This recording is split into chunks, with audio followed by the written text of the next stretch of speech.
Bienvenidos a todos y sí, efectivamente vamos a hablar del tema de errores innatos del metabolismo hoy y la segunda parte del siguiente martes, ¿ok? Entonces, bueno, pues muy bienvenidos a todos y pues vamos a iniciar. No sé quién quiera explicarme qué entienden por errores innatos del metabolismo o qué tanto han leído o conocen del tema.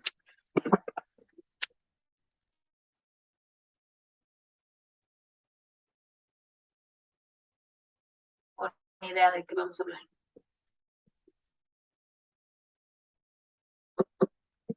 A ver, Adriana Montiel.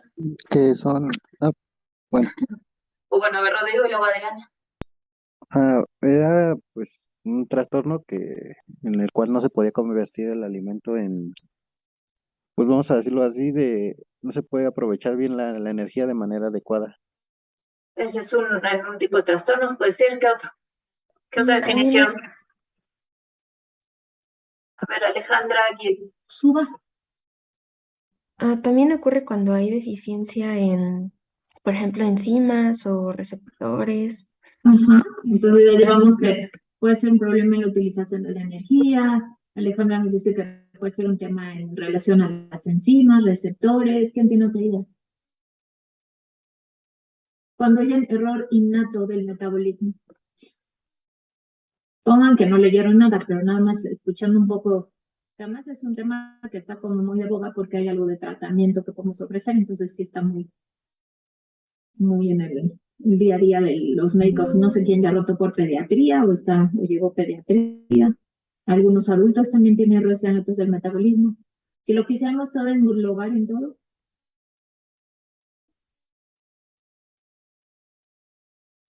Galicia.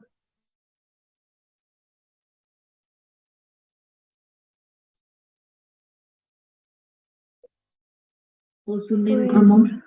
pueden ser hereditarios y pueden ser enfermedades como la hipercolesterolemia familiar, y son poco comunes. Muy bien. Bueno, entonces básicamente cuando nosotros platicamos o hablamos de errores innatos del metabolismo, estamos hablando de trastornos que generalmente, como bien dicen, son hereditarios. La mayoría de ellos esperamos que tengamos problemas en la infancia, ¿no? O en la etapa neonatal, infantil, temprana, aunque no es una regla, también tenemos errores del metabolismo que se pueden describir o que se pueden presentar o debutar en la etapa adulta. Y básicamente, pues se debe a la mutación en alguna enzima o alguna sustancia, principalmente de tipo enzimático o proteico, que hace que lo que tengamos que transformar en otra cosa, ¿no? Metabólicamente no lo logramos. Y al no poder romper, por ejemplo, moléculas complejas o al no poder metabolizar aminoácidos, por ejemplo, pues entonces tenemos sustancias metabólicas o metabolitos tóxicos que en la vía normal no deberíamos de tener, y ese acumulo de sustancias tóxicas en vías alternas en realidad es lo que genera el cuadro clínico. O sea, sí es cierto que lo que convertimos en el producto final no lo tenemos, o sea, vamos a tener un déficit del producto final, pero el problema, la mayoría de los errores innatos del metabolismo, no es solo la deficiencia del producto final, sino también el acúmulo de sustancias tóxicas o metabolitos tóxicos que se acumulan pues, por la generación de vías alternas en la vía original. Hay muchísimos trastornos descritos a la fecha. Sí, en general son raros, pero cuando los juntamos en conjunto, en realidad ya no suelen ser tan infrecuentes.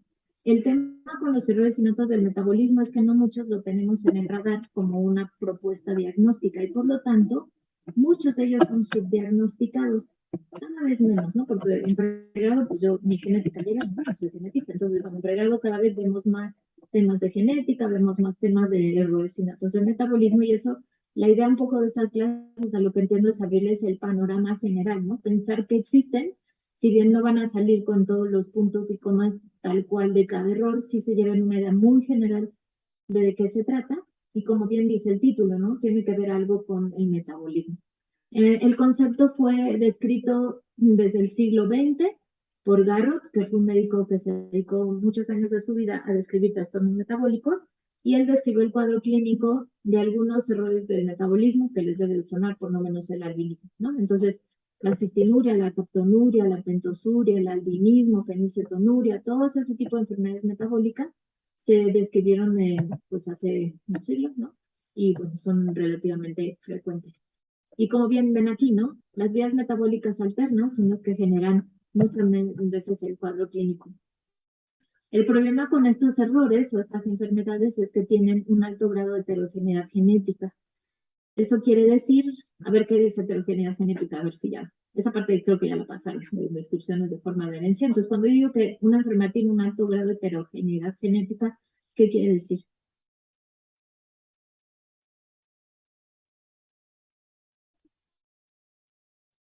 ¿Qué entienden Pues que por son algo procesos que pueden producir el mismo fenotipo.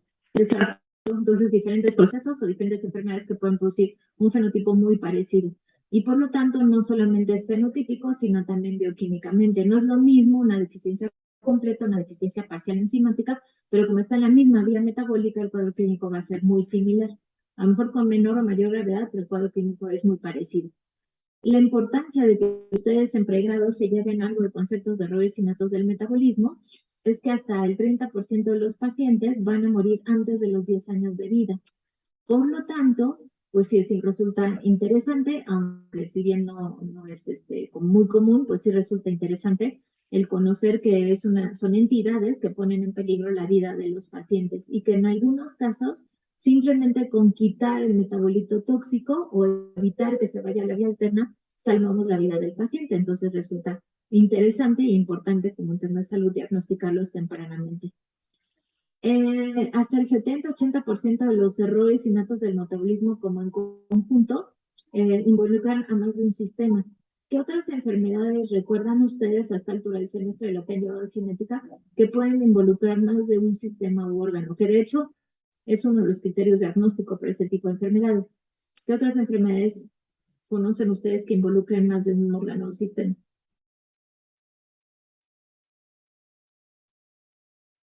Genéticas.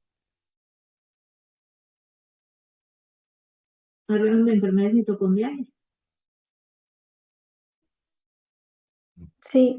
Ok, pues las mitocondrias están en prácticamente todos nuestros órganos, ¿cierto? Y sistemas. Por lo tanto, uno cuando tiene 3 o más órganos involucrados, lo primero que tiene que descartar es que sea una enfermedad mitocondrial. Claro, es el árbol genealógico, ¿no? Más o menos un poco de clínica, pues, pero cuando tienes 3 o más sistemas involucrados, hay 3 opciones. O es algo infeccioso, ¿no? Y entonces nos vamos a teratógenos infecciosos, etcétera, o es algo mitocondrial, porque pues, tenemos más de 3 órganos afectados, o es algo metabólico. ¿Ok? Entonces, hoy en el triage de su diagnóstico algorítmico clínico, cuando tienen más de un órgano, más de 3 órganos afectados, en su diagnóstico diferencial siempre tiene que estar en su línea de pensamiento un error innato del metabolismo. Y de estos, pues el 43% va a afectar el sistema nervioso central, por lo tanto, son cuadros clínicos graves, de mal pronóstico, en la mayoría de los casos. ¿Ok? Ya ustedes decían que son enfermedades hereditarias, y sí, desde 1980 se definió los errores innatos del metabolismo como trastornos genéticos que alteran la síntesis o función de moléculas proteicas y empezaron a ver en los árboles genealógicos en las familias descritas qué tipo de herencia tenían. Y encontraron que sí es cierto que la mayoría son autosómicos recesivos, por lo tanto, ¿qué riesgo de repetición tiene una pareja que es portadora de un error innato del metabolismo?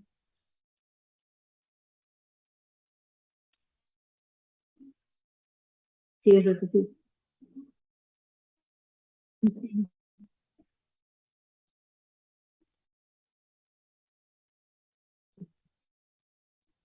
Pues sería que tienen la misma probabilidad de estar afectados, ¿no? No, ¿Del 25%? 25%, porque los dos padres son portadores sanos, ¿se acuerdan? Entonces, cuando papá y mamá son portadores sanos, el riesgo de repetición se hace en su cuadrito de Punnett es 1 de 4 posibilidades, por lo tanto, 1 entre 4, 25. ¿Okay? Entonces, es 25% el riesgo de repetición. No todos son recesivos, ahí lo ven, tenemos también herencia autosómica dominante en 20% de los casos. ¿Qué riesgo le doy a un paciente que tiene esta enfermedad para sus hijos entonces? O un padre que esté infectado. ¿Qué riesgo tendría si la forma de herencia del error innato es autosómica dominante? ¿Qué riesgo de repetición le doy? 50%. Muy bien, el 50%. Fíjense que también hay herencia ligada al X como síndrome de Hunter. En la herencia ligada al X, recordar que las mujeres son portadoras sanas de la enfermedad, porque la mutación está en la X y al tener otra X normal, una X compensa a la otra y nosotras somos portadoras sanas y los varones son afectados. ¿Qué riesgo de repetición le doy a una mujer portadora de un error de metabolismo que se está heredando de manera ligada al X?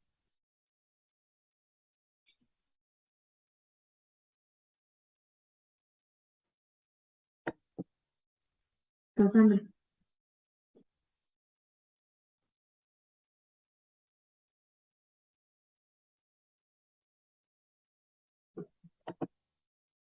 ¿50%? ¿50% de qué?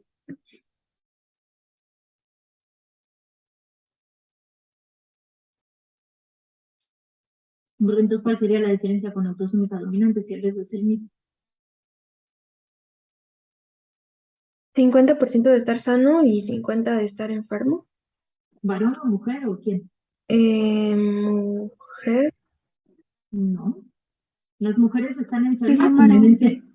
Ah, no, Sería, no, no. ok, recordar que la mujer es portadora, ajá, por lo tanto, ella tiene el riesgo de 50% de mujeres sanas, 50% de mujeres portadoras.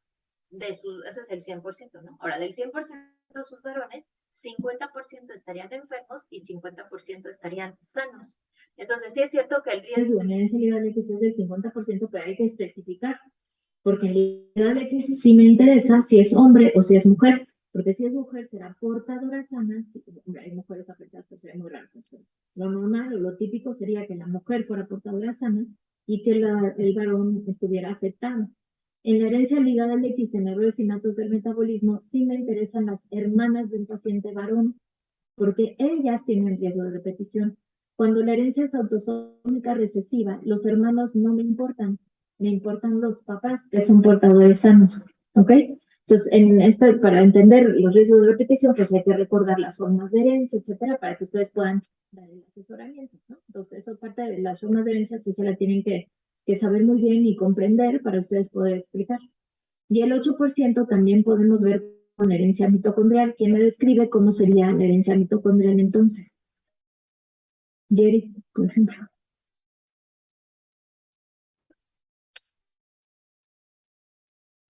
Pues esa se hereda 100% de la madre. Se hereda 100% de la mamá, ¿no? Típicamente. Entonces, bueno, recuerda que hay dos formas, ¿no? La nuclear y mitocondrial, pero bueno, si es mitocondrial 100%, yo esperaría que cuántos hijos de esa mujer estén enfermos. Hombres y mujeres, ¿qué porcentaje le doy en la herencia mitocondrial de afectados? Si la mamá está enferma.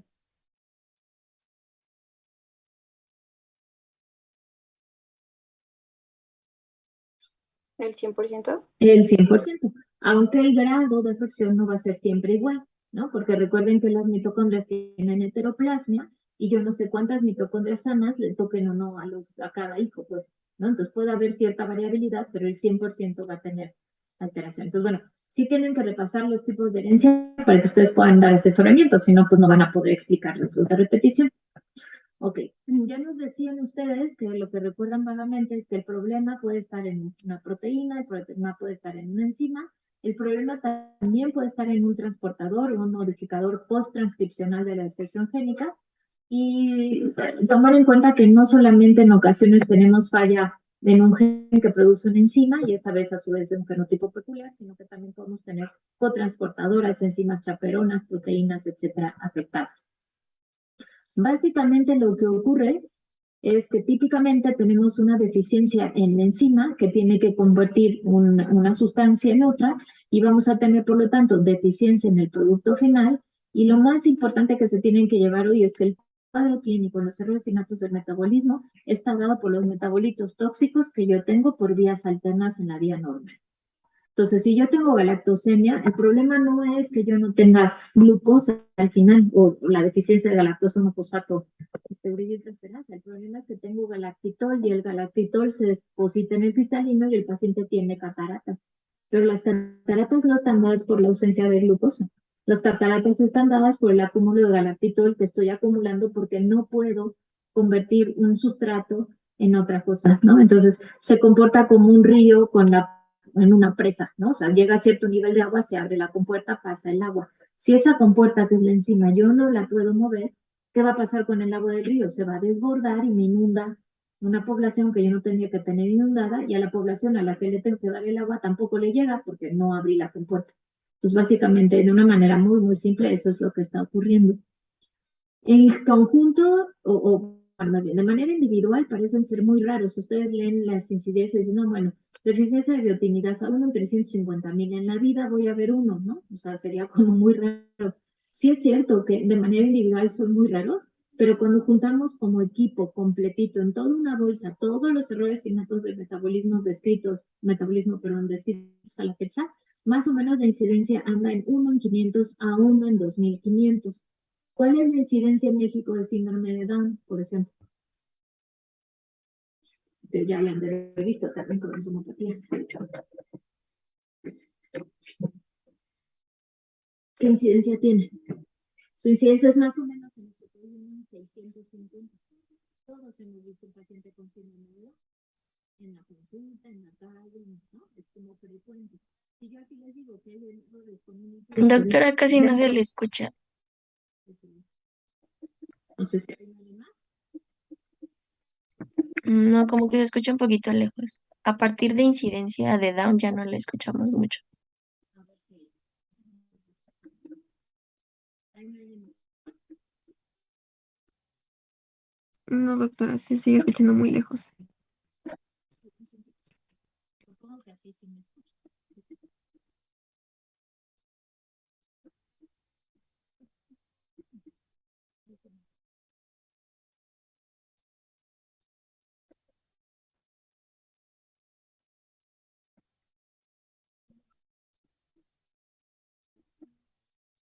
¿Ahí me oyen o tampoco?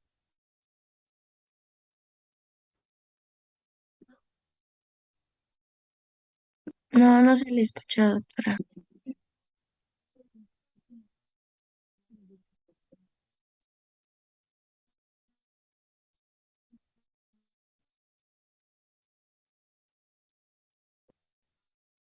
¿Ahí me escuchan? Sí, ahí está. Perfecto. Algo Sí, se ya. movió. Perfecto. ¿Quién sabe qué se movió? Bueno, entonces les decía que si la incidencia de síndrome de Down es de 1 en 650, y yo aquí les digo que la incidencia es de 1 en 500, y todos hemos visto un paciente con síndrome de Down, pues entonces quiere decir que los errores metabólicos no son tan infrecuentes. La incidencia de 1 en 2500 es la que tenemos de distrofia muscular de Duchenne. No sé si ya rotaron en clínicas o no, pero les van a ver pacientes con Duchenne en una clínica pediátrica, ortopédica, no sé dónde roten, ¿no? Pero en el Instituto Nacional de Rehabilitación, en el general, hasta en consulta privada pueden ver pacientes con Duchenne, no es tan infrecuente. Entonces, la incidencia general se describe de 1 en 500, 1 en 2500 recién nacidos vivos, entonces quiere decir que sí es algo que ustedes tienen que tener en el radar, ¿no? Y bueno, aquí ustedes pueden ver en la tablita pues lo que es más frecuente, lo que es menos frecuente, ¿no? Fibrosis quística, que es un error metabólico, y tenemos muchas mutaciones ya escritas en México, pues tiene una incidencia de 1 en 500, 1 en 2500. La drepanocitosis, que es que los eritrocitos no tengan una forma redonda, es de 1 en 1400. O sea, ustedes pueden ir viendo diferentes incidencias y tener en el radar sobre todo que es algo que no es del todo infrecuente. ¿Ok? Bueno, sigamos. Ya les decía que hay que pensar con ellos, junto con otras enfermedades que son mucho más frecuentes, ¿no? Un paciente, no sé, con falla orgánica múltiple que se encuentre en una unidad de neonatología, pues lo primero que habría que descartar es que sea sepsis. Si no es sepsis, hay que empezar a pensar en un error innato del metabolismo, ¿ok? Tenerlo siempre presente. Los síntomas pueden ser súper inespecíficos o pueden ser síntomas muy claros, ¿no? Cuando tengo un bebé que nace con catarata, tengo que descartar que no sea rubiola congénita, tengo que descartar que no sea galactosemia, ¿no? Entonces, como que hay signos que ya intencionadamente buscamos. Hay que pensar en ellos de manera sistemática, porque muchos de ellos responden al tratamiento cuando yo quito el metabolito tóxico y logro colocar una sustancia que no sea tóxica. Entonces, aquellos errores metabólicos que son del tipo intoxicación, yo los puedo tratar quitando los metabolitos y entonces curo al paciente. Por lo tanto, tenerlo en el radar, quitando metabolitos tóxicos, puede ser pues, la respuesta al tratamiento. Y aunque la mayoría son autosómicos recesivos, parece ser que algunos son esporádicos, ¿no? Porque fallece el paciente y dice, no, pues qué mala pata que se murió el bebé de la familia y nadie pensó en un error metabólico y como es recesivo, tienen 25% de riesgo de repetición y se vuelve a presentar en la familia, ¿no? Entonces, sí tenerlos presentes porque múltiples motivos. Uno, si quito el metabolito tóxico, curo al paciente. Si yo lo identifico, asesoro a la familia. Entonces, el siguiente bebé que nazca ya no lo voy a poner en contacto con el metabolito tóxico porque es probable que esté afectado.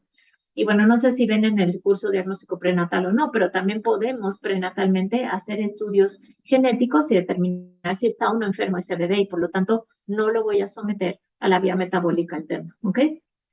El diagnóstico se hace de manera relativamente sencilla con algunas pruebas de tamizaje. Todos hemos oído del tamiz neonatal que es gratuito en nuestro país. Vamos a platicar un poquito más de él más adelante.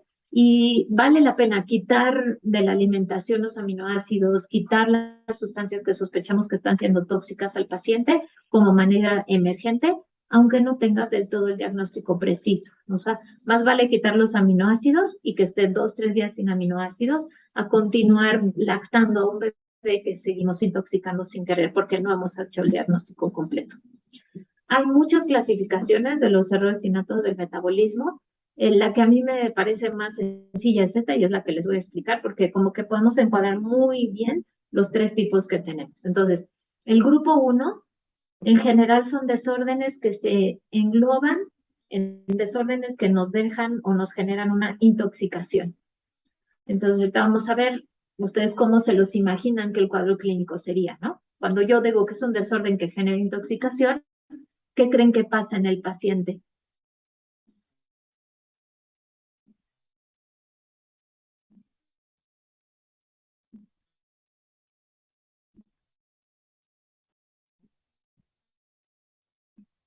A ver, Sabri, ¿tú qué crees que pasa si el paciente genera intoxicación? ¿Cómo esperas que esté un recién nacido que esté intoxicado por un error metabólico? Pues podría tener como problemas al momento de la inhalación, bueno, o sea, como al respirar, o ¿Qué más? igual quizás más adelante podría ser que cuando esté comiendo pues presente como alguna dificultad o podría estar como con ganas de vomitar, no sé, con Exacto. diarrea, Entonces quizás. son pacientes que van de Guatemala a Guatepeor, ¿no? O sea, nace más o menos, está bien, toma su primer calostro y empieza con convulsiones, ¿no? Después vomita, está en estado de coma, letargia y va cada día deteriorándose, deteriorándose, deteriorándose. La mamá te dice, cuando le doy de comer lo veo peor. En los periodos de ayuno está mejor. Come y a la media hora está peor. Sí asocian a la alimentación el cuadro clínico. El paciente se va deteriorando de manera progresiva. Muy bien. El grupo 2 lo englobamos en desórdenes que involucran el metabolismo de la energía. ¿Cómo se imaginan? Por ahí creo Rodrigo o alguien al inicio de la clase dijo que son problemas que afectan el metabolismo de la energía. ¿Cómo se imaginan que el paciente se comporta clínicamente?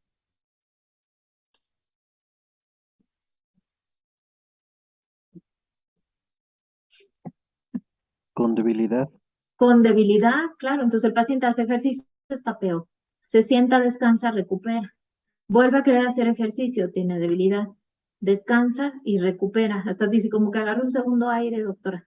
Porque tiene trastorno de la gluconeogénesis, glucólisis y toda la glucosa, pues el músculo no puede metabolizarla, ¿no? Entonces tiene un problema en la energía en general, ¿no? Ahorita lo vamos a desarrollar un poco más. Y por último, el grupo 3, que es desórdenes que involucran moléculas complejas. Ahí lo que estamos acumulando son moléculas muy grandes como glucosfingolípidos. Y eso, que antes llamado como copolisacáridos, da enfermedades de atesoramiento. Entonces son bebés que tú ves fotografías de recién nacido, al año de vida, a los 2 años, a los 3, y su fenotipo, bueno, claro, se va deteriorando, pero típicamente el fenotipo se va volviendo tosco. Se infiltra el tejido adiposo por moléculas complejas. El hígado crece, el vaso crece, las válvulas cardíacas se llenan de las moléculas y no funcionan bien, entonces tienen folla cardíaca, ¿de acuerdo? Pasa la barrera hematoencefálica y tienen retraso mental. Es un paciente que se va deteriorando y que su fenotipo va siendo francamente diferente, ¿ok? Bueno, entonces, cuando yo tengo problemas que me llevan, perdón, a la intoxicación aguda, progresivamente voy a ver el acúmulo de compuestos tóxicos que están proximales al bloqueo, ¿no? Es lo que hablábamos de las vías metabólicas.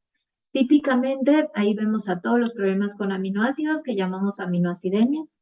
Ahí vemos las acidemias orgánicas por ácidos orgánicos. Los problemas del ciclo de la urea también se incluyen en el grupo 1. Y la intolerancia a la glucosa, como galactosemia, intolerancia a la fructosa hereditaria. Son moléculas pequeñas y son moléculas que nos llevan a un estado de intoxicación progresiva. Entonces, típicamente, ya ustedes sin saberlo me decían, va a ser un paciente que tiene un periodo muy breve, libre de síntomas, y que una vez que inicia el consumo del ácido orgánico, de la galactosa, o de los aminoácidos, la sustancia involucrada, vamos a tener vómito, letargia, coma, falla hepática. Son pacientes que se van deteriorando de manera progresiva y que aquí viene el tratamiento, ahora vemos lo de la cromatografía, ¿no? Pero que el tratamiento es la intervención muy temprana para remover el metabolito tóxico. Mientras más tiempo esté en contacto el paciente con el metabolito tóxico, más daño neurológico y menos reversión de sintomatología. Más crecimiento de hígado y entonces vamos a necesitar otro tratamiento para la falla hepática. Vamos a tener insuficiencia renal, entonces no va a ser suficiente cuando yo lo diagnostique quitar el metabolito porque le voy a tener que hacer hemodiálisis. Lo voy a tener que transfundir. Entonces son cuadros graves, son cuadros que ponen en peligro la vida del paciente y que si no quito el metabolito tóxico, el paciente no va a mejorar.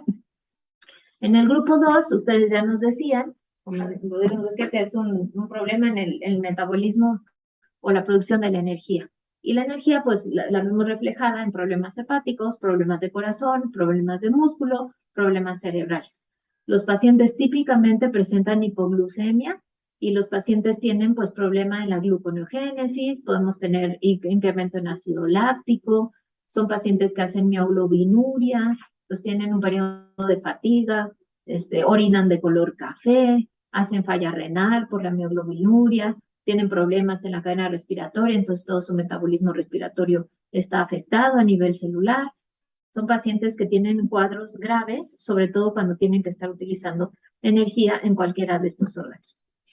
Típicamente tienen talla y peso bajo, son pacientes con hipoglucemias severas que son tratables con medicamentos particulares. El ácido láctico lo tienen elevadísimo, el ácido úrico puede que también, suelen ser hipotónicos, tienen muerte súbita en la infancia y algunos pueden o no tener dismorfias faciales, ¿ok? Entonces son pacientes que en general van a tener pues problemas en el metabolito de la energía. En Estados Unidos los describen como las gluconeogénesis y glucogenosis, las describen como enfermedades del segundo aire. Son pacientes que hacen ejercicio, se sientan, recuperan, no están fatigados y pueden volver a hacer ejercicio, pero no pueden hacer ejercicio de manera continua, ¿no? Incluso caminan en un centro comercial, se sientan porque se fatigan, recuperan el aire, recuperan la energía y vuelven a caminar. Ellos, a diferencia del grupo 1, aquí hay que fraccionar la alimentación. Entonces, en el grupo 1 le quito el metabolito, en el grupo 2 fracciono la alimentación para que todo el tiempo tenga posibilidad de obtener energía. Y por último, el grupo 3 son alteraciones en el catabolismo de moléculas muy complejas, ¿no? Que pueden ser glicosaminglicanos, esfingolípidos, puede ser el mismo colesterol. Los síntomas en este grupo son permanentes, son progresivos y entran aquí todas las enfermedades lisosomales, que vamos a tener una clase el próximo martes en particular. Seguro han oído de ellas, ¿no? Que la mucopolisacaridosis tipo 1, síndrome de Horler, no sé, el San Filipo, que es la mucopolisacaridosis tipo 2 o 3, o sea, depende, ¿no? Entonces, las enfermedades lisosomales como enfermedad de Niemann-Pick, Gaucher, todo lo que atesora moléculas dentro de un lisosoma están como muy de moda porque tenemos tratamiento enzimático para ellas y entran aquí en el grupo 3. Los peroxisomas también, todo lo que tiene que ver con el procesamiento del tráfico intracelular y alteraciones en la síntesis del colesterol. Entonces, como pueden ver, son moléculas grandes, son moléculas que son difíciles de romper y que atesoran los organelos en las que están involucrados, principalmente peroxisomas y lisosomas, y que pues el tratamiento no es quitar, no hay manera de quitar el metabolito porque lo seguimos acumulando. El tratamiento es de alguna manera liberar al lisosoma de esas moléculas complejas. Estas son progresivas, con o sin alimentación, da igual. Entonces, en el tipo 1 quito el metabolito tóxico, en el tipo 2 fracciono la alimentación para que no tengamos problema en el uso de la energía, y en el tipo 3 da igual lo que coma o no coma, necesito el reemplazo enzimático o algún medicamento que libere el colesterol del lisosoma, por ejemplo. ¿Ok? Bueno, ¿queda la diferencia entre las tres? Muy bien. Neonatalmente, o sea, al nacimiento, los síntomas en los tres grupos pueden ser muy diversos. Los podemos tener con, ya bien decía Sabril, de dificultad respiratoria, los podemos tener con hipotonía, con succión débil, vomitan, diarrea, deshidratación, crisis convulsivas, es un paciente poco alerta. Típicamente en el grupo de alteraciones por intoxicación, pues yo espero que el paciente vaya teniendo un deterioro neurológico de manera progresiva. Suelen tener cambios en el tono muscular, suelen tener movimientos coreicos involuntarios que no tenemos por qué tenerlos en un paciente recién nacido y alternan de hipotonía con hipertonía, que tampoco es típico. Cuando ustedes vieron enfermedades mitocondriales, seguramente vieron que la mayoría debuta con hipotonía al nacimiento, pero es una hipotonía continua, ¿no? O síndrome de Prader-Willi, no sé si hablaron de él, bueno, es una hipotonía continua hasta que el paciente tiene 3 años de edad. Cuando alterno entre hipotonía e hipertonía, o en el miembro superior tengo hipotonía y en inferior es hipertonía, hay que sospechar un error innato del metabolismo, ¿ok? No esperemos que sean completamente hipotónicos o hipertónicos. Esas mezclas o esos alternantes en el cuadro clínico te hacen sospechar en la enfermedad. Bueno, en algunos casos los errores innatos generan un olor peculiar en el paciente. Entonces la mamá te dice, no, bueno, es que mi bebé cuando le cambio el pañal o cuando salimos al paseo o lo que sea y regresamos a la casa y le cambio la ropa para bañarlo, tiene un olor particular, ¿ok? Entonces, cuando huelen a pies sudados, sospechamos acidemias orgánicas. En particular, la aciduria glutárica tipo 1 y la acidemia isovalérica. Clínicamente yo no voy a saber cuál de las dos es, pero ya el simple hecho de que huelan de manera peculiar amerita realizar un tamiz metabólico ampliado en el paciente, con el puro olor, ¿ok? Si ven la importancia, o sea, más vale gastar en un estudio que le salve la vida al paciente a dar por alto que no está bañando bien al bebé y por eso huele a pesudas, ¿ok? Otro olor característico es el olor a pescado, la acidemia trimetilaminuria también es típica, es otra acidemia orgánica, a jarabe de maple, que huelen también tal cual como a miel de hot cake. Ajá. Es una enfermedad en particular metabólica que se llama enfermedad de orina de jarabe de maple o jarabe de arce, en la que no pueden romper a la glucosa y esa sí la van a ver en los hospitales, es muy frecuente verla. A calabaza cocida, los pacientes con tirosinemia tipo 1, que de hecho ya hay un medicamento para el tratamiento de la tirosinemia. Entonces, cuando huele a calabaza el bebé, sospechamos esta enfermedad. La fenilcetonuria la describen como a ratón mojado, yo nunca lo he oído, ¿no? Pero huelen como humedad. Como esas casas o esos lugares donde entras que ha habido humedad, así huelen húmedo. Y la cetosis, pues típicamente huelen a manzana, eso lo van a ver en cualquier paciente que se encuentre en cetosis, así sea un anciano, un diabético, etcétera. Entonces, el olor a manzana habla de catabolismo, ¿no? Entonces, la cetosis asociada al olor a manzana. Entonces, como pueden ver, podemos tener algún tip clínico simplemente con el olor particular que tiene el paciente. Para los trastornos de la energía, típicamente no tienen coma, típicamente no tienen letargia. Son pacientes que sí suelen tener hipotonía, que sí pueden tener deterioro neurológico y que típicamente el ácido láctico se encuentra elevado. Más o menos sería como las 3 cosas que yo busco en un paciente que tiene trastornos de la energía. Pero no típicamente los voy a encontrar de entrada con letargia ni un estado de coma o un estado tan grave como lo sería el tipo 1. Algunos pacientes pueden tener dismorfias, pueden tener malformaciones óseas y prácticamente los errores metabólicos asociados a este tipo de problemas son algunas acidemias orgánicas y el grupo 3 que se asocia a trastornos del colesterol, que son síndromes específicos, como el síndrome de Smith-Lemie-Opitz, la condrodisplasia punctata, el síndrome Zellweger, todo entra dentro del grupo de las displasias óseas. Entonces, cuando yo tengo un paciente que tiene problemas óseos, que tiene retraso mental, también puedo pensar en un error innato del metabolismo y no solamente pensar que sea una displasia ósea, porque puede estar asociado a algún otro trastorno, ¿ok? Hasta aquí queda bien la diferencia entre tipo 1, tipo 2, tipo 3 o grupo 1, grupo 2, grupo 3. ¿Sí? Sí, doctora. Muy bien. Vale, pues entonces pasamos a cómo los abordamos, ¿no? Entonces, bueno, yo ya tengo un paciente que sospecha un error en el dato del metabolismo, bueno, ¿qué voy a hacer con él? Entonces, podemos tomar muestras de orina y ahí en la orina pues se busca el olor particular de la orina, si tiene algún olor o no, se analiza el color, se buscan cuerpos cetónicos, se mide el pH, sulfitos, como cualquier examen general de orina. Y para los errores metabólicos es muy importante que para que no haya catabolismo en la muestra, la orina se congele. Entonces, esa orina tiene que llegar congelada al laboratorio a menos 20 grados más o menos. Entonces, si mi paciente vive en Tejupilco y se va a hacer el tamiz metabólico en el INP, por ejemplo, que está en Perisur, pues ni modo que venga con la recolección de orina desde Tejupilco, que está por Valle de Bravo, hasta Perisur en la bolsita, ¿no? Entonces, ¿qué le digo? No, pues usted no recolecta la orina en su casa, va a venir al INP y la recolectamos aquí, porque la tengo que congelar. Si ellos tienen posibilidad de congelarla o de ir a un laboratorio donde se pueda inmediatamente al tomar la muestra congelar la muestra, pues ya la hicimos. Es muy importante que la muestra esté congelada. Si yo no la congelo, ahí los metabolitos empiezan a hacer catálisis y puedo ver metabolitos tóxicos que no necesariamente estén en circulación en el paciente. No sé si me explico, ¿ok? Bueno, el tamiz metabólico en orina, se toman 20 a 30 mililitros de orina de esa muestra congelada y se procesa.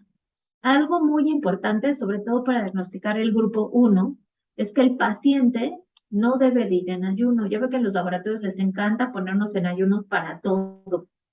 8 horas de ayuno. Bueno, si yo lo coloco en ayuno a un paciente en el que yo sospecho que tengamos un problema en aminoácidos, si él no está consumiendo el aminoácido, cuando ve tamiz, el tamiz va a ser normal. ¿Ok? Entonces, cuando estén ustedes rotándonos en el INP, por ejemplo, y vayan a rotar a la genética de la nutrición, pues van a ver los desayunos que les dan a los pacientitos antes de la toma de la muestra. Entonces desayunan hot cakes, huevo, tocino, leche, jugo, de todo, ¿ok? Una dieta completa y luego tomamos la muestra. Si yo lo dejo en ayunos desde las 8 de la noche hasta las 8 de la mañana que le voy a tomar la muestra, pues a lo mejor ya no veo todos los metabolitos, ¿sí me explico? No veo las vías alternas, veo muy poquito o la parte más final del trayecto, ¿ok? Entonces necesito que tomen alimentos y con los alimentos tomando, tomar el estudio. Si lo coloco en ayuno, puedo no verlos el grupo 1, ¿ok? Y también pues podemos tomar una muestra de sangre. En la muestra de sangre pues hacen múltiples estudios, ¿no?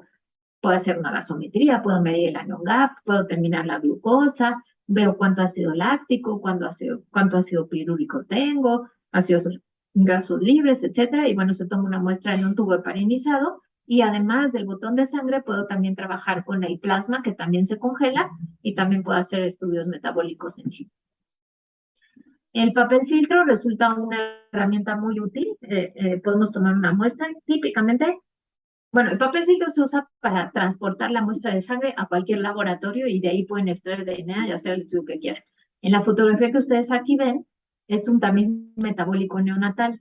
Entonces, funcionamos el talón del bebé y dejamos caer gotas en el papel filtro y ese papel filtro se deja secar al aire libre y ya seco se perfora y de esa muestra de gota de sangre podemos hacer el estudio metabólico, ¿ok? Entonces, puede ser tanto para el toma de muestra cualquiera como para el tamiz neonatal. En nuestro país es un derecho contar con el tamiz neonatal al nacimiento, ¿ok? Se debe de tomar entre los 2 y 10 días de vida. Si después de los 10 días de vida no lo he logrado tomar, pues tendría yo que hacer un tamiz ampliado, pero bueno, el tamiz neonatal es útil y debe de ser tomado de entre el día 2 al día 10 de vida. Las enfermedades que podemos diagnosticar o sospechar, porque en 100% no son diagnósticas, en el papel filtro son las que ahí tienen escritas. El hipotiroidismo congénito, la hiperplasia suprarrenal congénita, la fibrosis quística, la fenilcetonuria y la galactosemia. En nuestro país, esas enfermedades las diagnosticamos al nacimiento y si sale positiva alguna muestra, se corrobora la muestra, o sea, citamos al paciente, se toma la muestra en sangre periférica, se corrobora la muestra por completo, hacemos el diagnóstico, se les da el tratamiento. ¿Por qué de todos los errores innatos del metabolismo se les ocurre que el gobierno decidió que teníamos que estudiar estos? ¿Y por qué Porque son no? las más frecuentes. Son las más frecuentes, ¿qué más?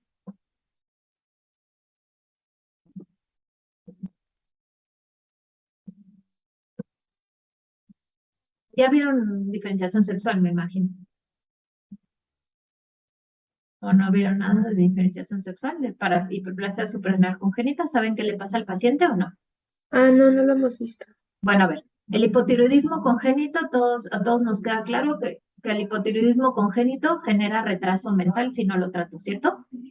La hiperplasia suprarrenal congénita, si yo no la trato, genera deshidratación y el paciente muere al nacimiento deshidratado. La fenilcetonuria, si no la trato, genera retraso mental. La galactosemia, si no la trato, genero cataratas, falla renal, retraso mental. Y la fibrosis quística, si no la trato, pues tengo infecciones respiratorias y fallecen. ¿Qué tienen entonces en común todas estas enfermedades, además de su frecuencia? Causan discapacidad en los pacientes. Causan discapacidad, muy bien, ¿qué más? ¿Pueden ser mortales? Pueden ser mortales. ¿Hay o no tratamiento? Hay tratamiento. Al hipotiroidismo le doy levotiroxina. A la hiperplasia, no lo saben, pero lo manejamos con esteroides. La fenilcetonuria y la galactosemia, ¿qué tratamiento se les ocurre? Es más, hasta los chicles dicen, ojo, contiene fenilalanina. ¿Qué hago con fenilcetonuria y galactosemia? Son del grupo 1, o sea, generan intoxicación. Por lo tanto, ¿qué tendría que hacer yo?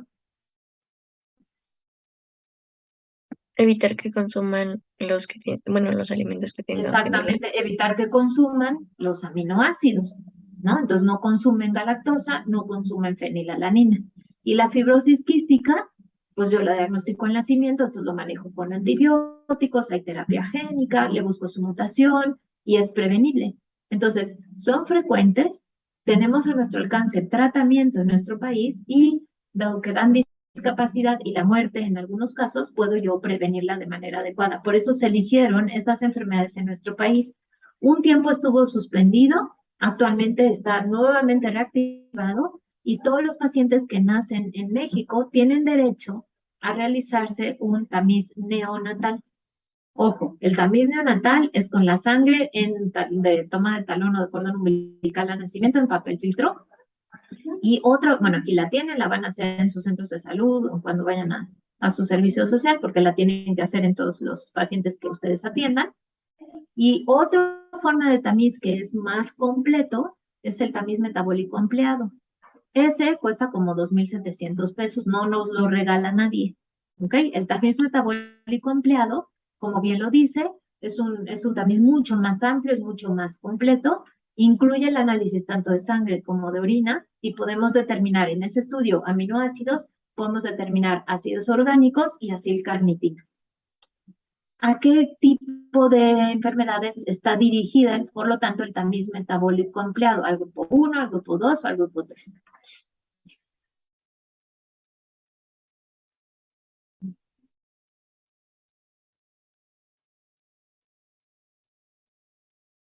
Si voy a determinar aminoácidos, voy a determinar ácidos orgánicos y acilcarnitinas.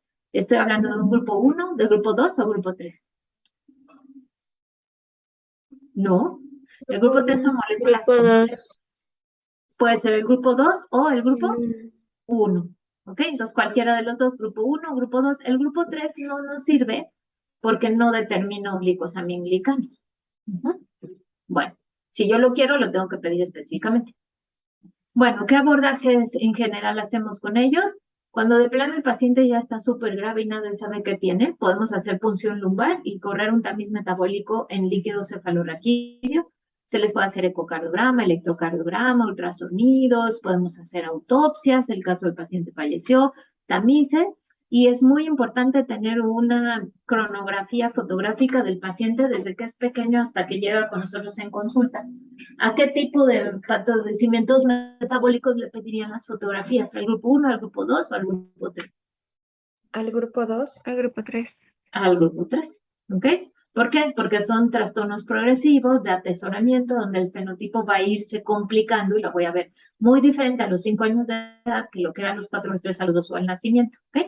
Bueno, el tratamiento pues es uno, tomar la muestra crítica. Tomar la muestra crítica es que cuando el paciente se encuentre en el estado más grave, ¿no? O cuando esté en coma, cuando esté en letargia, cuando esté grave, tome yo una muestra de orina y de sangre para procesar el tamiz metabólico. Pero pues hay que tener la muestra. sea, aquí no se vale, es que sospecho que pueda ser una fenilcetonuria, no. O sea, necesito, bueno, podría quitarle la fenilalanina de la dieta, pero como es un aminoácido esencial, pues no puede estar toda la vida así, ¿no? Entonces necesito corroborar el diagnóstico. Eso de corroborar el diagnóstico en un paciente grave se llama tomar la muestra crítica. Al paciente hay que estabilizarlo, hay que evitar la producción de metabolitos tóxicos y por lo tanto les damos algunos suplementos. Los suplementos que en general todo paciente con error metabólico recibe es L-carnitina, clorhidrato de arginina al 10%, biotina, tiamina, riboflavina y benzoato de sodio. ¿Okay? Entonces, de entrada, todos van a recibir eso del grupo 1 y grupo 2. El grupo 3, aunque les demos esto, da igual. Entonces, a todos les vamos a dar L-carnitina. Para evitar la hiperamonemia, le daremos clorhidrato de arginina al 10% o benzoato al 10%. Y les damos algunas vitaminas como biotina, tiamina y riboflavina. Algunos errores metabólicos, lo único que tienen es deficiencia de biotina. Le das la biotina, tan, se acabó el problema. El diagnóstico es complejo, es como muy largo, entonces de entrada a todos les damos biotina y vemos si responden o no. Si responden, bueno, ya luego hacemos todo el caminito, ¿no? Pero si responden, pues ya sé que tiene una deficiencia de biotina, ¿ok? Bueno, obvio tengo que quitar las sustancias que le están siendo tóxicas al paciente, tengo que tener un tratamiento nutricional importante, o sea, no es de que, pues el pediatra me le va a calcular lo que come, no. Hay nutriólogas especializadas y nutriólogos especializados en errores innatos del metabolismo. No cualquiera calcula la dieta. O sea, no, pues quítale todas las proteínas de origen animal. Chispas, ¿y cómo lo alimento? ¿Qué le doy? ¿No? Entonces sí necesitamos el apoyo de esa disciplina. En casos muy graves, cuando tenemos falla renal grave, pues hay que hemodializar, ¿no? Entonces también pensar que dentro del manejo sería la diálisis, el tratamiento nutricional y quitar las sustancias que son tóxicas. Para algunos errores del metabolismo que vamos a ver la próxima semana, la terapia de reemplazo enzimático ha sido un parteaguas en el tratamiento, ¿ok? Entonces, para enfermedad de Gaucher, para enfermedad de Fabry, para enfermedad de Pompe, para las mucopolisacáridos 1, 2, 4A y 6, hay reemplazo enzimático. Tenemos la enzima sintética, se infusiona a los pacientes mensualmente, semanalmente. Todas las semanas va el paciente a su infusión de la enzima y revertimos síntomas. Se revierte la hepatosplenomegalia, se revierte la falla cardíaca, se revierte el atesoramiento, o sea, tiene un fenotipo mucho menos tóxico. Lo que no quitamos es ni cataratas ni retraso mental, porque la enzima no pasa la barrera hematoencefálica. Pero para esas enfermedades ya tenemos tratamiento específico. Existe en México, se están infundiendo los pacientes y se llama terapia de reemplazo enzimático. ¿Ok?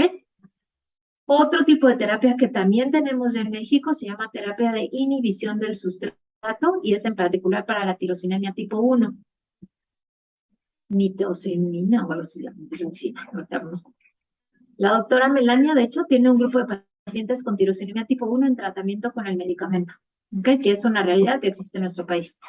Y otra terapia es la terapia de reducción de sustrato, como ocurre en la enfermedad de Niemann-Pick, donde yo lo que hago es reducir pues, tal cual el sustrato en los lisosomas.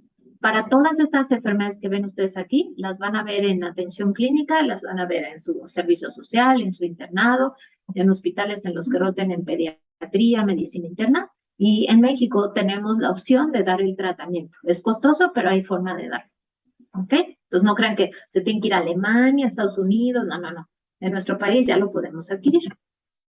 Bueno, dentro de las manifestaciones clínicas, pues ya en realidad podemos ver que podemos tener desde intolerancia al ejercicio, alteraciones en el tono muscular, hasta un cuadro mucho más grave como vómito, letargia, convulsiones, cataratas, hidrox fetal. Y a nivel de laboratorio, pues aumento de ácido láctico, aumento de CPK, el colesterol, o sea, tenemos como muchos problemas, tanto clínicos como metabólicos, que siguen siendo un poco de pronto como muy revueltos, ¿no? Como que tiene de todo el paciente y no logramos entender bien qué pasa. Vamos a ver unos ejemplos muy particulares de algunas aminoacidopatías, galactosemia, y la próxima semana hablaremos de mucopolisacaridosis y fenilcetonuria. Y sí les voy a pedir que lean el tema, porque entiendo que hoy vienen en curva, porque no sabían ni qué onda, pero sí vamos a, para la próxima semana, procurar todos leer mucopolisacaridosis de la 1 a la 6 y fenilcetonuria, pues como para aprovechar un poco más la clase, ¿no? Y resolver dudas que ustedes puedan tener, porque sí van a ver a los pacientes en los hospitales, o sea, es una realidad que no es así, ay, no, pues 1 en 2 millones, no, no, no, no, o sea, sí los van a estar bien, ¿ok? Bueno, en aminoacidopatías vamos a hablar de dos, la tirosinemia tipo 1 y la fenilcetonuria. Y si el nombre de la enfermedad es aminoacidopatías, pues el problema está en el aminoácido en particular. Entonces, si son aminoácidos los involucrados en el cuadro clínico, estamos hablando de enfermedades que podemos encajar en el grupo 1, ¿ok? Son padecimientos que nos llevan a la intoxicación. Y como ubico, que es si ven por qué es sutil, bueno, a lo mejor no mucho porque no está en la práctica clínica, pero cuando tú dices, bueno, sabrá Dios que tiene, pero yo sospecho que es del grupo 1, quiere decir que en la dieta o en el tratamiento voy a tener que quitar el metabolito tóxico porque está intoxicando el paciente, ¿ok? Bueno, ya dijimos que es el bloque enzimático en el metabolismo de aminoácidos. Los vamos a acumular estos aminoácidos principalmente en sangre y orina, por lo tanto voy a poder hacer un tamiz metabólico en sangre ampliado o un tamiz metabólico en orina ampliado o ambos para poder ver qué aminoácido es el que está involucrado. Entonces te dicen, no, pues hay un exceso de arginina. Ah, pues es una argininemia. Ah, no, pues hay un exceso de fenilalanina. Ah, pues es una fenilcetonuria.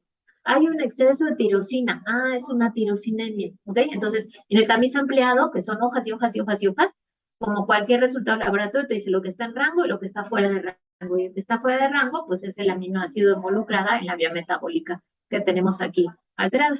La tirosinemia tipo 1 es una tirosinemia que llamamos también tirosinemia hepatorrenal.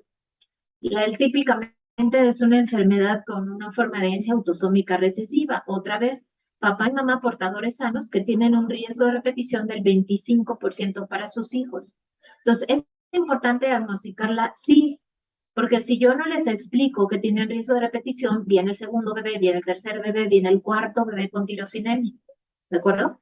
No es que todos los embarazos vaya a ocurrir, pero un riesgo del 25% es considerable. Entonces, es importante diagnosticarlo para asesorar. ¿Ok? ¿Qué es lo que pasa en la tirosinemia tipo 1? Es que tienen ausencia de la enzima fumaril acetato hidroxilasa y por lo tanto acumulamos el metabolito tóxico, que en este caso es el maleil acetoatetato, en hígado, en riñón y generamos succinilacetona.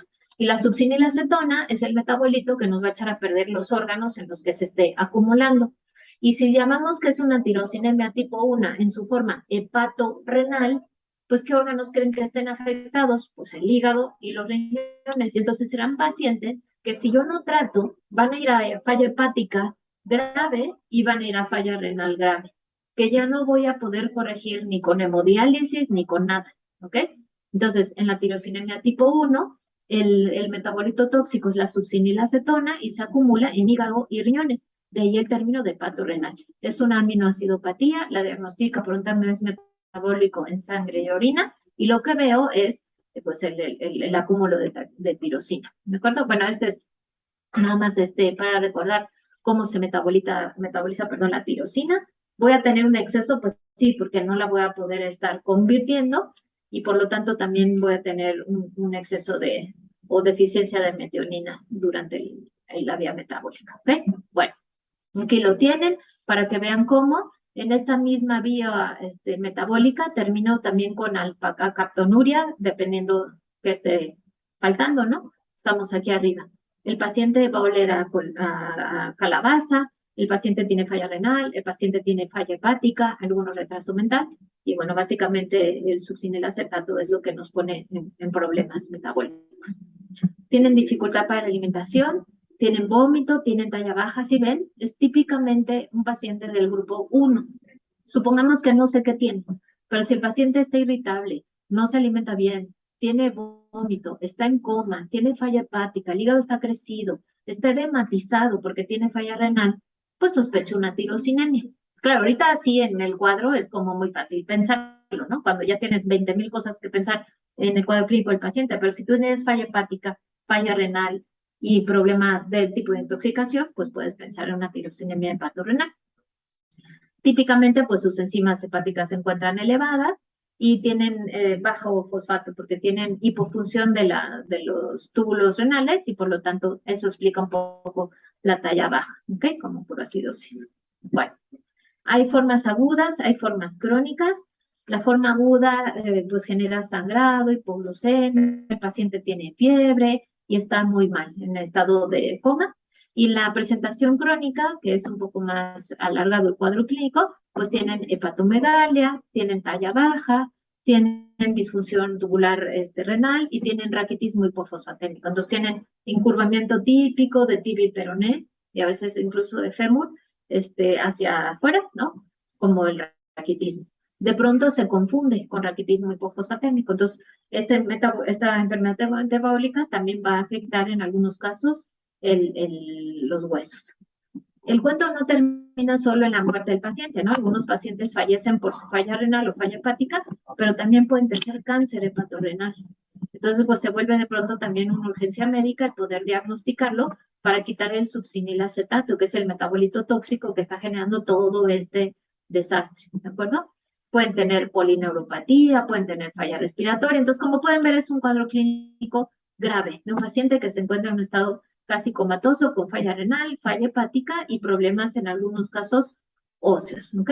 ¿Qué hago? Pues lo sospecho, hago su tamiz metabólico ampliado, nos van a tener en el reportar tirosina y metionina elevadísimos, tanto en sangre como en orina, y después, pues una vez que yo ya veo que están esos metabolitos elevados y sospecho que se trata de una tirosinemia, hago el estudio molecular, busco las mutaciones en fenilacetato hidroxilasa, que es el gen particular que tenemos mutado, y una vez que hago ya el diagnóstico genético, puedo someter al paciente a un tratamiento en particular, ¿no?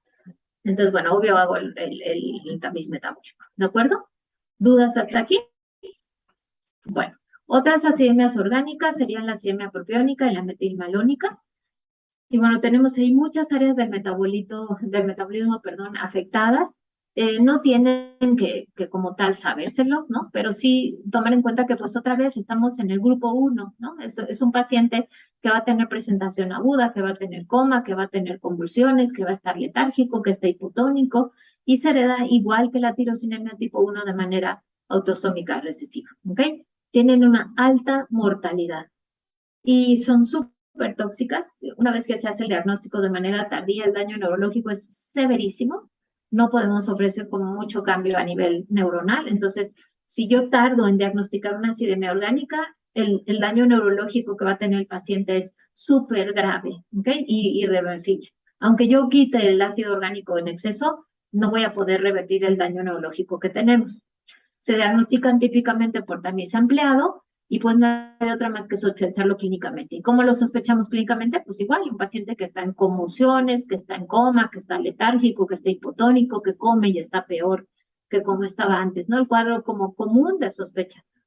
Porque si yo no lo sospecho y continúan con el ácido orgánico en exceso, el daño neurológico sabemos que en ellos es irreversible y muy, muy severo. Otra acidemia es la acidemia propiónica. Su frecuencia es de 1 en 75,000. Todos los derivados del ácido propiónico, todos, son tóxicos. Entonces, la acidemia propiónica, pues imaginan que pues tiene un daño neurológico y un cuadro clínico muy severo, porque todos los metabolitos que se producen por la falla en la vía metabólica son tóxicos para el paciente.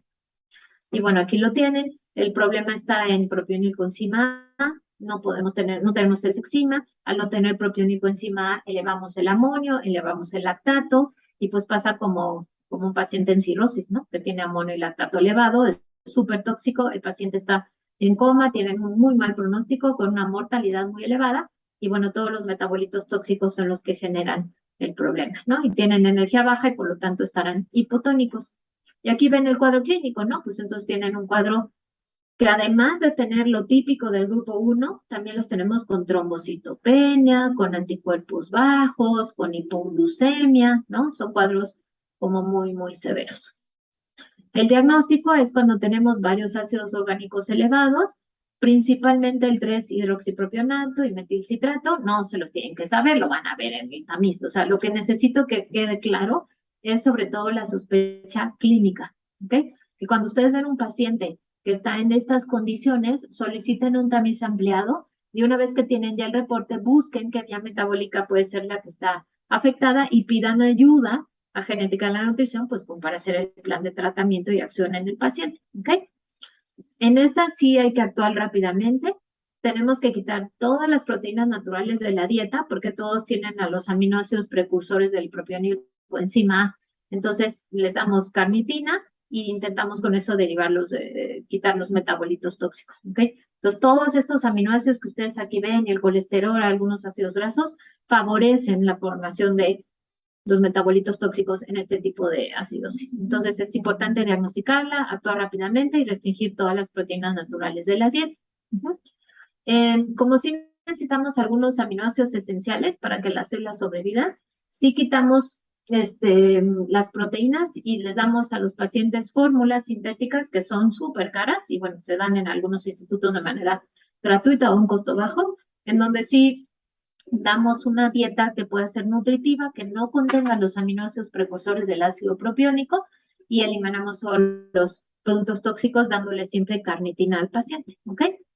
Otra acidemia es la acidemia metilvalónica y bueno, aquí degradamos las proteínas que causan la acumulación del ácido metilmalónico. Entonces, en la acidemia metilmalónica, este ácido nos hace tener un exceso de amonio y un exceso de lactato.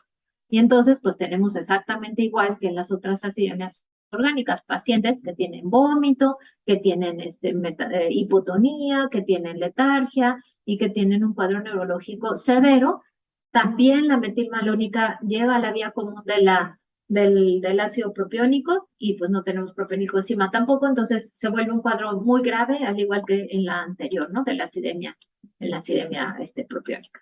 Entonces, bueno, típicamente van a tener cuadros graves de acidosis, de cetoacidosis, los pacientes fallecen.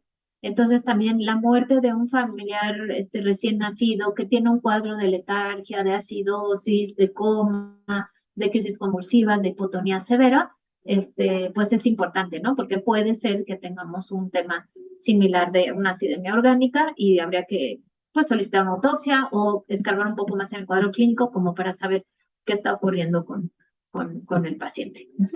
Y bueno, lo que solicitamos para todas las acidemias orgánicas es un tamiz metabólico empleado, donde específicamente les pedimos que nos revisen los ácidos orgánicos, vemos que ácido orgánico se encuentra elevado, y una vez que identificamos el ácido orgánico elevado, damos el tratamiento. Se les da también vitamina B12 y ya se buscan mutaciones particulares dependiendo del tipo de acidemia orgánica que tenemos, ¿no?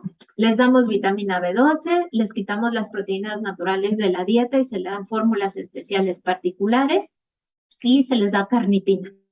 A todas las acidemias orgánicas las manejamos prácticamente igual. Es un tratamiento hospitalizado al paciente y que pueden irse ya a casa una vez que se han estabilizado, pero sí hay que explicarle a los pacientes y familiares del paciente que el daño neurológico es muy severo y que generalmente es irreversible. Son pacientes que van a estar en vinculación dependiendo de una persona siempre, ¿no? Una muy buena parte y con una alta mortalidad, sobre todo en la infancia temprana, ¿ok? Bueno, es lo mismo. Todos tienen una vía común con el ácido propiónico y el ácido metilmalónico.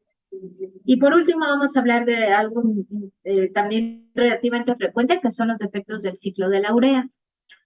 Todo el amonio que nosotros tenemos, le eliminamos en nuestro sistema metabólico convirtiéndolo en urea. Y eso le lleva muchas enzimas en la vía metabólica al ciclo de la urea para lograr liberar el amonio. Ustedes saben que el amonio elevado da problemas neurológicos, ¿ok?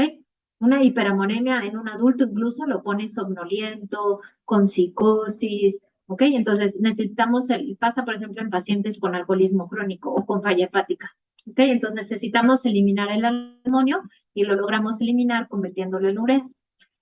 Además, mediante el ciclo de la urea logramos formar un aminoácido importante que es la arginina, que es importante la arginina pues en todas nuestras proteínas, ¿no? Y después pues habrá que metabolizarla también. Su incidencia, aunque es relativamente infrecuente, 1 en 10.000 o 1 en 30.000 recién nacidos, hay una forma ligada al X, que es la deficiencia de ornitina transcarbamilasa, que resulta importante porque al ser ligada al X, pues tenemos familias completas donde mujeres son portadoras y tienen varones afectados. Entonces, la que más van a ver es la deficiencia de ornitina transcarbamilasa y tiene una forma de ligada al X, ¿ok? Bueno, ahí tienen, como tal, no tienen que saberse las enzimas catalíticas ni lo que ocurre. Recordar que el amonio pues se produce en la mitocondria, que el ciclo de urea, además de ayudarnos a metabolizar el amonio, nos ayuda también a formar este aminoácido que es la arginina, que con la argininasa podemos formar en urea, ¿ok? ¿Qué funciones en particular tiene este ciclo? Pues es prácticamente eliminar todo el amonio que nosotros tenemos como producto de la degradación de aminoácidos y de sustancias nitrogenadas, y, como ya bien dijimos, la biosíntesis en la formación de arginina.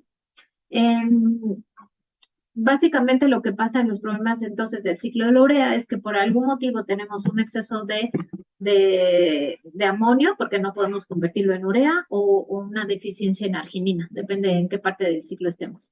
Ya dijimos que la deficiencia de ornitintranscarbamilasa es ligada al X recesiva, y la regulación es mediante sistemas de transporte mitocondrial, y se elimina por completo en el hígado. Entonces necesitamos tener mitocondrias sanas y necesitamos tener un funcionamiento hepático adecuado pues para poder metabolizar por completo todo, ¿ok? Cuando el amonio no se puede transformar en urea, el amonio se acumula, y al haber un acúmulo de urea, pues también tenemos arginina en cantidades insuficientes para la síntesis de proteínas que necesita el bebé, y por lo tanto el bebé va a tener una deficiencia proteica y un acúmulo de amonio que es tóxico a nivel cerebral. Ya dijimos que hay tres formas principales: la deficiencia de ornitín, la argininemia y la citrullinemia. La deficiencia de ornitintranscarbamilasa es la forma más común, es ligada al X y se expresa solamente en hígado y en menor proporción a nivel intestinal, entonces no vamos a tener como tal problemas neurológicos, pero sí problemas hepáticos. Entonces el paciente va a estar grave, es generalmente paciente masculino, tiene vómitos, somnolencia, algunos pacientes pueden llegar a fallecer.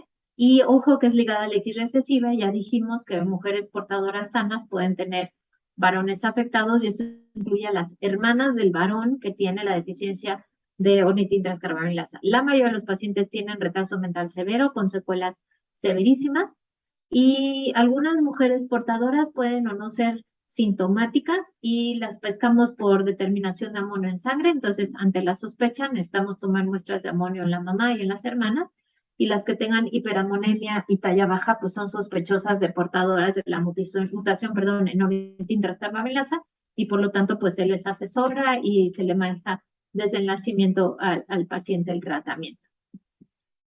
Y la última que vamos a ver es la argininemia, en donde básicamente lo que ocurre en el paciente es que tenemos una elevación de arginina por la deficiencia de argininasa. Entra dentro de los trastornos del metabolismo de la urea, porque ya saben que el amonio se convierte en urea y urea en arginina, ¿no? Entonces necesitamos esta última parte, perdón, de arginina con argininasa para formar por completo la urea. Y cuando no tenemos esta enzima, la argininasa, pues acumulamos arginina. Curiosamente, estos pacientes no tienen como tal el cuadro típico del grupo 1, o sea, algunos sí convulsionan, tienen talla baja, pero suele ser un cuadro un poco menos grave, digamos. El paciente llega a los 3, 4, 6, 7 años de edad. Los vemos mucho en pacientes con espasticidad progresiva que no responde al tratamiento en rehabilitación. Entonces los voltean de cabeza y les hacen millones de estudios y los tienen en terapia. Y ellos continúan con problemas de espasticidad progresiva, irritabilidad, ataxia y problemas en movimiento tipo coriotetosis. Típicamente los vemos en centros de rehabilitación diagnosticados como parálisis cerebral infantil distónica o hipertónica sin causa aparente. Les estudian a nivel cerebral, no hay nada. Les hacen un electroencefalograma, no hay nada. Y cuando a alguien se le ocurre hacer un tamiz metabólico, encuentran que tiene arginina elevada. Y el tema es que pues no tiene argininasa para convertir la arginina en urea. Entonces, típicamente tienen hiperamonemia y elevación del ácido orótico en algunos casos. ¿Ok? El tratamiento de los ciclos del trastornos de ciclo de la urea es pues evitar las descompensaciones, promover el desarrollo normal y proporcionar una dieta con una cantidad suficiente de proteínas. Les tenemos que dar arginina porque pues no la pueden formar, aunque, bueno, metabolizar como tal. Se les deja una dieta libre de proteínas con lo mínimo necesario de proteínas, y sobre todo todos con complejo B, carnitina, benzoato de sodio, igual que las acidemias orgánicas, ¿ok? Bueno, ahí lo tienen básicamente. Algunos pacientes que llegan a un diagnóstico tarde de argininemias, esto pueden incluso ser candidatos a trasplantes de hígado o hepáticos, y en casos de niveles muy elevados que tienen también falla renal, hay que hemodializarlos. Hay algo de terapia génica en ratones, entonces la deficiencia de ornitintranscarbamilasa está pues como en sus pininos de buscar terapia génica, y al igual que la argininemia no se ha logrado, es así todavía en nuestro país y en ninguna parte como tal, hasta donde ellos han tenido respuestas, sí, buenos resultados, perdón. Entonces, bueno, hay que limitar la ingesta de nitrógeno, hay que dar una dieta hipoproteica, no podemos quitarte todas las proteínas, pero sí lo menos posible, y hay que darle suficientes aminoácidos esenciales para que ellos puedan formar las proteínas, ¿no? Porque si no, sus células pues no tienen manera de funcionar. Entonces, típicamente al paciente se le dice que evite las proteínas de origen animal, se manda seguimiento nutricional y se les calculan algunas combinaciones como frijol con arroz, que es como una proteína animal, etcétera, que ya nutrición sabe cómo hacerlo, y se les dan sus fórmulas especiales para, pues sí, darle los aminoácidos que necesita, pero no en un exceso para evitar la hiperamonemia, ¿ok? Y la galactosemia es un defecto en la utilización de la galactosa. Se diagnostica en tamiz neonatal, entonces la diagnosticamos relativamente frecuente, aunque su incidencia es de 1 en 30,000. La forma más frecuente es la deficiencia de galactosa 1-fosfato uridiltransferasa, el gen involucrado es el gen GALT, y pues en ellos lo que ocurre es que pues no pueden cambiar la galactosa a glucosa. Hay que tomar en cuenta que la lactosa se libera en el intestino por las vellosidades intestinales. La manera de nosotros producir galactosa es simplemente por ingesta, o sea, no es un aminoácido esencial que nosotros normalmente produzcamos. Entonces, si quitamos la galactosa de la dieta, en teoría no tendríamos por qué tener el metabolito tóxico. Y bueno, al no tener la galactosa 1-fosfato uridiltransferasa, la vía se va en reversa, tenemos un exceso de galactosa y el exceso de galactosa nos da un exceso de galactitol. Y galactitol es el que se acumula en el cristalino, es el que se acumula en los riñones, es el que se acumula en el hígado, y entonces los pacientes pues tienen retraso mental, tienen falla hepática y tienen falla renal con cataratas. Todo paciente que tiene catarata al nacimiento o que las desarrolla al año de vida, tenemos que descartar que no se trate de una galactosemia, que muchos en nuestro país los diagnosticamos en el tamiz neonatal. Y bueno, el tratamiento es, bueno, ya se los dije, el tratamiento es, pues quitar la galactosa de la dieta, ¿ok? Entonces, tanto el galactonato como el galactitol, recordar que son los metabolitos tóxicos, que son los que yo necesito evitar, y evitar sobre todo su acumulo en eritrocitos, en hígado, en riñones, en cristalino, pues para evitar como tal el cuadro clínico. Si yo lo dejo evolucionar, pues vamos a tener una falla multiorgánica, vamos a tener ataxia.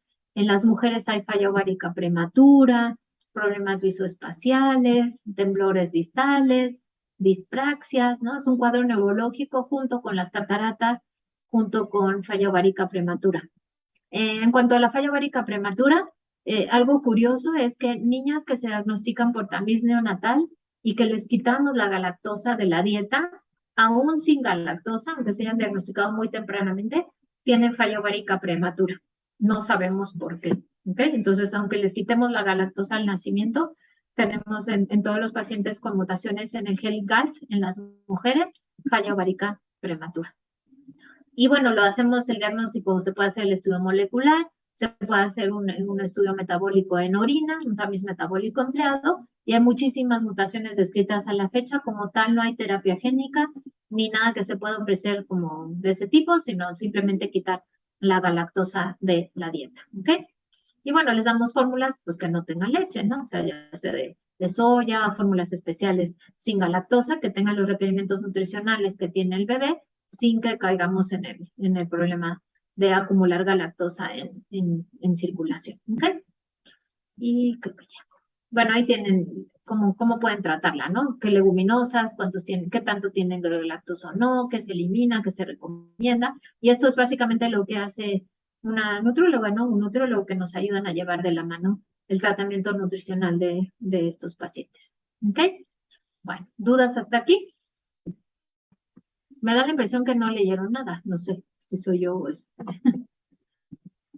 no, pero... ¿Seguros? No hay ninguna... nada de nada. Bueno, si me quieren anotar en el chat, por favor, un correo o dónde puedo mandarles yo la presentación para que la tengan, porque si no, como es un tema tan grande, siempre me gusta compartirles la presentación, ¿no? Para que ustedes la tengan y de ahí puedan ir estudiando. Entonces, básicamente lo que necesitamos que se quede en esta sesión es cómo lo sospechamos, la clasificación en los 3 grupos y que, bueno, hay tratamiento y que necesitamos pues quitar, hasta lo que vamos hoy, quitar el metabolito tóxico, ¿no? Como parte del tratamiento. Entonces, déjenme anoto el correo para enviarles Ya lo puse en el chat, doctora. A ver. Ay, Dios mío. Centro Médico Vicente. Ok.